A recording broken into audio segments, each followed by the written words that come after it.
Welcome to another Drive-In Double Feature. I'm Ryan, I'm Nathan. and this is the podcast where we talk about two movies a week every Tuesday and Thursday. But before we get anything at all, we have a Patreon over at patreon.com/Drive-In Double Feature podcast.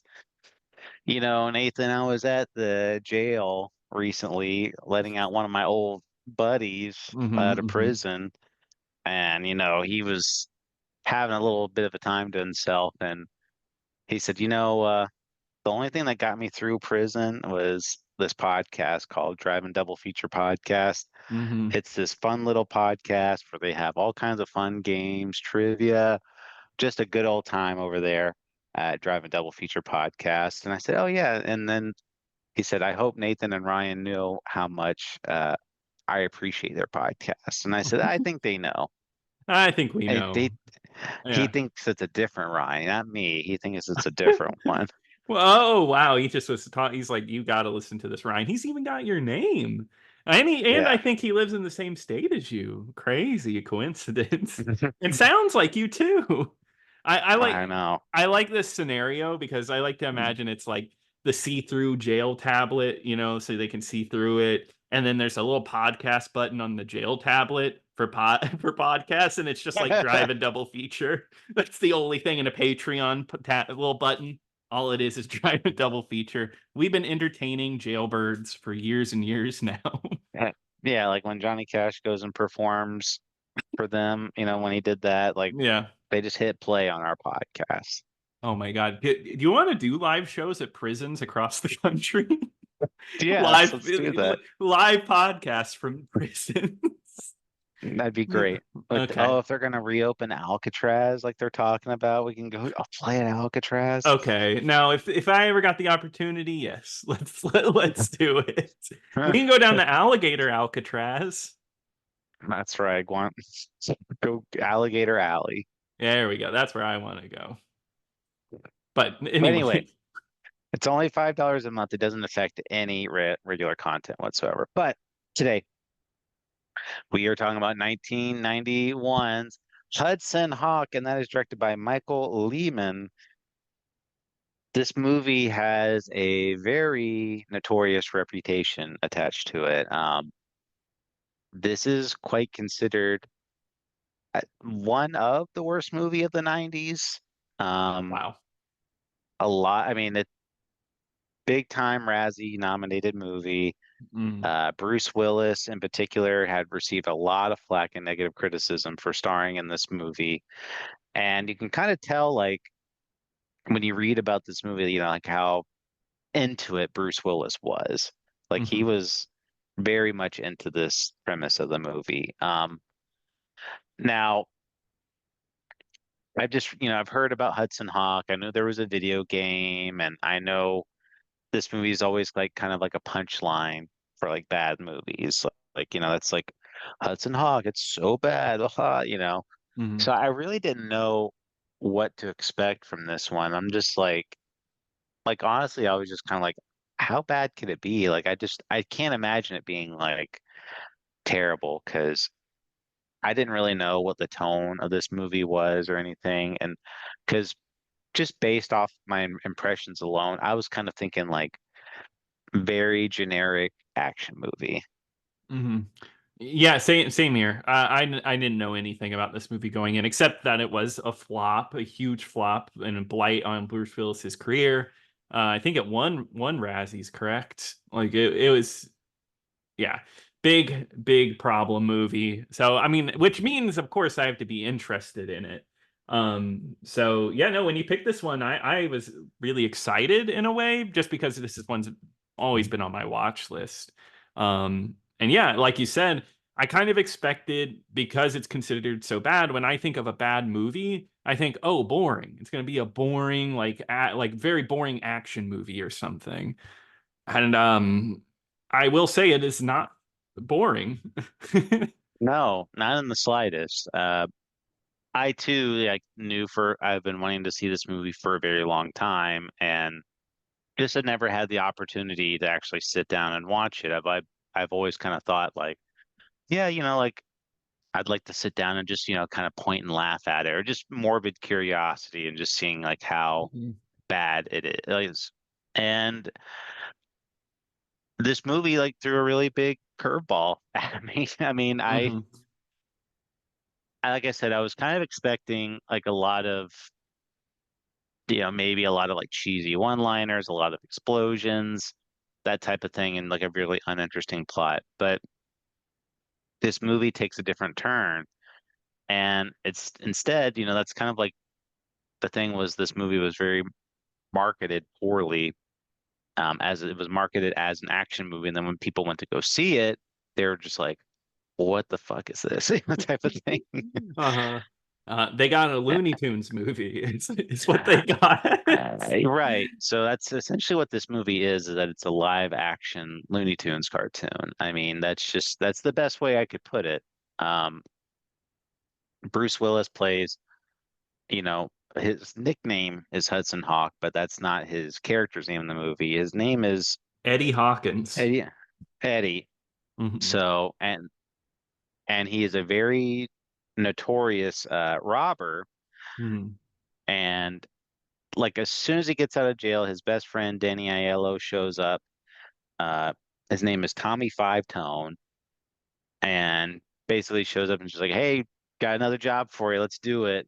And then he's just kind of like, "All right, let's. I guess I'm getting back into the robbering." Yeah, because like he talks about like being rehabilitated after prison, and the warden tries, or no, it's his parole officer tries to get Hmm. him to steal something right after he gets out of prison, and then no, he gets brought back into the world just like that, just very quickly. The world's number one cat burglar with his best friend Danny Aiello, who he makes fun of for being fat. And this movie, the way it's written is really odd. It's so like it's like very scattered, which I kind of like.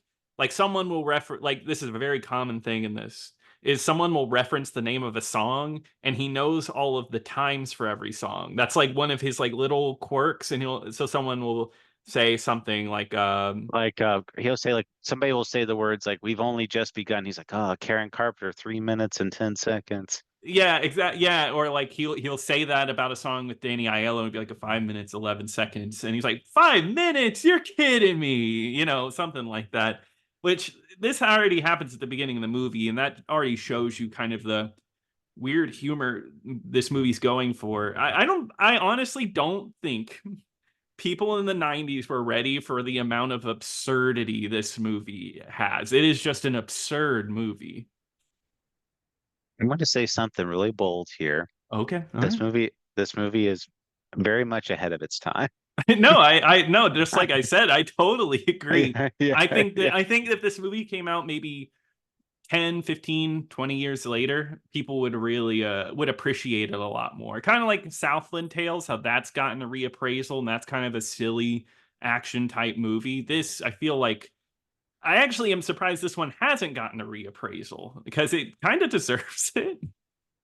No, yeah, I found myself to be pretty entertained for the most part of this movie. It's a fun movie. It's a funny movie too. Because it's just I was kind of expecting something really atrocious, but I was just like, I'm pretty entertained by this, and like Mhm. I, because like there's like the little moments where it's like Danny Aiello and Bruce Willis are just in order to like while they're doing their robbery, they're singing the song and like making sure that it's all timed out correctly, and it's almost like a little musical number like that Mhm. they're doing, and because they do like Frank Sinatra, and I think they do Paul Anka after that. So it's just kind of like they're doing it for a specific reason. It's not like they're doing this musical number just randomly. Mhm. But it's almost like they're doing a musical number. Yeah, yeah, and that's part of like what's fun about this movie. And I mean, it goes with Bruce Willis because he did his Bruno stuff where he did albums and he sings. And that even the absurdity is like thrown into that because you think the whole plan is foiled, the robbery, right? Because they loop the surveillance footage, but then the security guards find out that it's looped. They show up to catch both of them, and they planned that the whole time. They were like, "Oh, okay, just like almost like on time, they caught us, and we can get away with this." Um, but I think Where the movie really kicks in and you start to feel like this movie's just odd is when the plot gets super convoluted. The plot for Oh this yeah. movie is almost like, yeah, I got it, but it's about double crosses and how people are connected, and it almost just doesn't make sense. But that I feel like that's the point. That's what I was thinking too. I was like, this, 'cause I was thinking like this plot was so convoluted, but at the same time, I'm almost thinking it's like, it almost seems so convoluted that it's intentional. Like they want you Yeah. to be kind of like confused about like who's controlling whom. Yeah, it's almost like it's from the point of view of Bruce Willis's character, because Bruce Willis, I think at one point doesn't even know what's going on. He says, "I'm just the cat burglar. I'm just here to do that job." And it's Well, yeah, because like everybody else is in on it, and like they know Mhm, who like who's controlling like this pulling the strings there. Because mhm, like Andy McDowell, she plays the love interest in there, and mhm. like, and you think like she's just like this like unbeknownst like woman that's in there, but it turns out like she's actually like super important to the plot, and like she's actually like a secret agent working for the Vatican. Yeah, It's yeah, and she's a nun at the same time, and she knows the CIA operatives because that's what Bruce Willis is hired by a super rich mega corporations that wants, and this is important to the plot, a Leonardo da Vinci invention that can make gold out of nothing. And so the CIA wants him to look for it. This corporation wants to look for it. And then there seems to be just like overlap where they're partners together as well. They're working to steal it. It's I kind of love that. I kind of love this like almost like you can't follow the plot, which I know that's weird to say, but I think that's part of like what makes it charming. yeah, it like I said, like it felt too intentional for me to like feel like that Mhm. they're just like the script is a mess. Yeah. How did you feel about Andy McDowell in the movie? I thought she was good. I I thought she liked was her in pretty it. funny. Yeah, I thought she was pretty Yeah. good. I had heard before that she was like miserable in this movie, that she was awful. And I was watching this, it's like she kind of holds her own. I like it. This is at the end of the movie, but there's this funny bit where a bunch of crap's going down and Bruce Willis is just whispering to her out of the corner of like out of the corner of his mouth. And she like over exaggerates talking out of the corner of her mouth. I don't know, small bits like that that I think is funny. Or when she gets attacked by the dog and she's like on the ground yelling from like this really I small dog. Oh yeah, that was like a really funny bit. But yeah, Uh-huh. when they because Funny. Bruce Willis is having to take out like all these other like heavy hitters, and Hmm. he's just like he's just like exhausted, and he's just and like the dog finds up, he's like, your turn, and she goes over to attack the dog, and then the dog like easily overpowers her, and it's like Yeah. No, I love the whole dog thing. Actually, I thought those two were really good. I wish Richard E. Grant got more recognition because he's so funny in this movie Mhm. because he's absolutely weird. I think that's the point when he shows up where I realized that this is like a weird Looney Tunes thing because Bruce Willis shows up to a museum auction and Richard E. Grant shows up and he starts like wagging his tongue just mugging to the camera. And then there's the group of people that are all named after candy bars. Those are the CIA agents. I And like they're that all okay. that's the point where it clicked for me, when it was like all the CIA agents were named after candy bars. Yes, yeah. And that product placement was crazy though, where he's eating the Snickers and it's like just the correct at the angle. He's still eating the Snickers in the wrapper. Same with the Kit Kat bar and everything. Yeah, and like almond joy like is like just sticking out just enough to where you can see like the label of it. Yeah, but it makes sense because that's how you learn their names. And Kit Kat is played by David Caruso, one of the greatest actors of all time. Well, he Oh, doesn't have to absolutely. talk, He so doesn't talk in this movie at all. so I think that helps him. He talks through business cards with words on them. He Um, just has all those business cards at the ready. yeah, yeah. I don't know. I thought that was funny. At one point, he's dressed exactly like Andy McDowell, uh, Hmm. wearing the hair and everything. Because it's almost like the CIA agents are worked by this company, which is by this um by the two main leads, like Sandra Bernhard and Richard E. Grant. But there's Mhm. also these mobsters that are going around called the Mario Brothers. Yes, yeah. Eh, Played by Frank Stallone. Frank Stallone is in this movie. Hmm. Uh, so it's just like you got mobsters, you got evil corporation, you got evil CIA agents. Um, there's some really noteworthy stuff in here where there's one particular line where I just was kind of I thought was funny, where there's a scene where Bruce Willis is fighting these mobsters on the ambulance, Hmm. and he gets shot out of the ambulance on a gurney. So he's like weaving through traffic on this gurney, Hmm. like going in and out. And then like there's like a girl that like pulls up next to him, like as she's driving, she's like, "Hey, mister, are you gonna die?" Like Yeah, I thought that was so silly. I thought that was so funny. Uh-huh. There was that one part where James Coburn shows up, who is the head of the branch of the CIA that hires him, where they knock out Bruce Willis to take him somewhere, and they knock him out, and then the next shot is him falling into a box full of packing peanuts. It was unexpected, but I just thought that was a funny little Uh, thing. oh yeah, and then the next scene he wakes up and he's in Rome. Yes, yeah. And he's just like, huh, what? Like, But then uh, there's a big guy that's like chasing after him, and there's that whole line at dinner where he's like, "Oh, we're in Paris," and I don't know where he thinks it's Paris, which that scene's kind of funny too because that takes place after a huge robbery takes place, and he literally like falls from somewhere and lands in the seat at the date that he set up for Andy McDowell uh, earlier in the movie. they do that joke twice because there's like I had to rewind it like probably twice when it's back at the very first where he's stealing like that horse statue Hmm. and with Danny Aiello, and they fall off the roof of the building and they go crashing through the canopy, but like instead of them hitting the ground, he crashes into like the chair into like the next scene. That's right, yeah.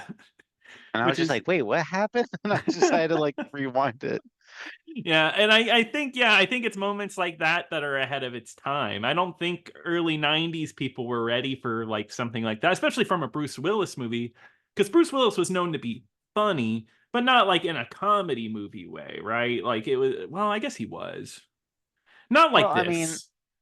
he was charismatic and, like very kind of, like had very witty, I would say. Hmm. It wasn't like, he was like a cartoon character or anything, because it was kind of like, when you watch Die Hard, I think people watch it for the action.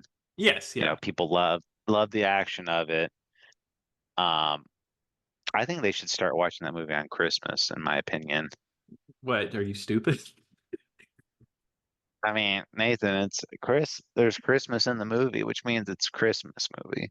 No, I don't think that means anything. That's just like, is there That, any overt Santa themes, presents? I, and Nathan, why don't you just shut up because it's my favorite Christmas movie? Well, if that's your favorite Christmas movie, then your opinion's wrong. I, I, I'm the only one that's ever said that. Okay, it's a very unique opinion. So original, right? It's my, I'm the only one that's ever said that. I can't wait for the But next like annoying opinion to come out. When is the next annoying opinion gonna happen?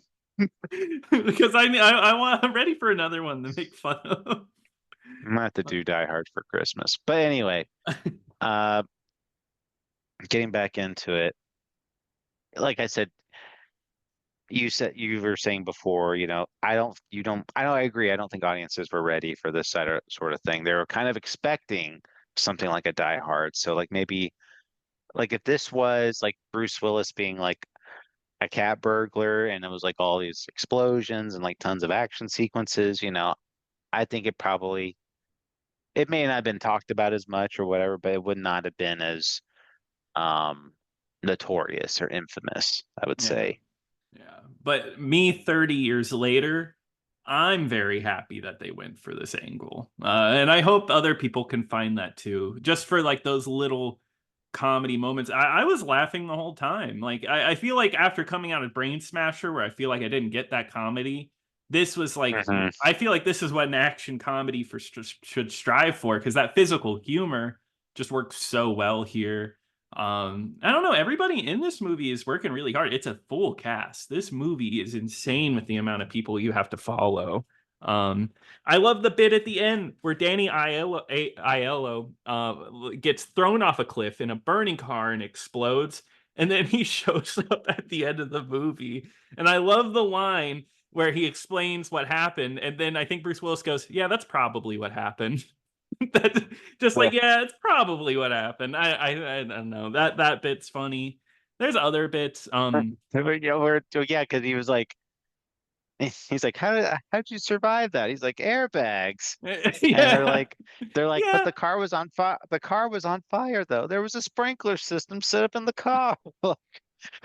Yeah, I don't know. Like that's comedy gold. Or like the dog plays Funny. ball through the Bunny plays ball through the movie, gets a ball thrown, and then his owner's just like ball Bunny, and at the end of the movie, Bruce Willis has like in a cannon gun, and Bunny's attacking Andy McDowell, and he goes, Bunny, ball, and it hits this dog with this like cannon, and the dog goes flying out the window, and you see like the stuffed dog falling in the air. Yeah, Loved like it. just somersaulting in the air. Maybe the hardest I've laughed in a little bit. That Yeah, that was it was gold. Loved it. yeah, that was a moment I was not expecting to happen, Yeah. but it was very. I don't normally like the dogs getting hurt or whatever, but that was really funny. Yeah, it's unexpected humor, right? It's like the last thing you would expect. Yeah, and just other dumb moments too, like when he goes to like they're in Italy and he's like speaks in like perfect Italian, like when he's talking to Hmm. the waiter and it's like, I'd like did it like, it speaks in Hmm. Italian and he's like, oh, by the way, bring me some ketchup. And I just like Ketchup, idiot, Americano. so overall, I think we both really enjoyed this one though. Hmm. There's a lot of really fun moments in here. I say if you haven't watched it, or if you watched it a long time ago, go back and try again and just go in with a completely open mind with what to expect. And I think you'll be I went in with very low expectations and it surpassed them on every aspect for me. Yeah. Ryan, I'm gonna drop a word here. Okay. I loved Hudson Hawk. I did. I loved Hudson Hawk. I thought it was extremely funny. Really enjoyed this movie. Just like you, went in with low expectations, and I came out like surprised by it. Yeah, and I feel like this is one I could easily rewatch again and have a good time. So I give it a very high recommend. As do I. Hmm. Think I think this movie is a very misunderstood movie and more people should watch it. I agree. But that's gonna do it for this one. So, Nathan, what are we gonna be talking about next time? All right, Ryan, we are going to be talking about The Last Vampire on Earth, which is streaming right now on Tubi. Well, Nathan, I want to talk about a horror movie that I've been wanting to see for a very long time, and that is the movie Jeepers Creepers, which is streaming for Oh, free on Tubi. oh boy. You've never seen Jeepers Creepers? No, I Okay. mean, the director really sounds like a stand-up guy. I just wanted to Ye- check out his work. Yeah, okay. Wonderful. Well, I'm always excited to watch a Victor Salva flick. Well, terrific. If you have any thoughts and opinions about this podcast, please email us over at driveanddoubleFeaturePodcast@gmail.com. Don't forget to follow our YouTube channel, youtube.com/driveanddoubleFeaturePodcast, and check out the Patreon, patreon.com/driveanddoubleFeaturePodcast. But until next time. Until next time.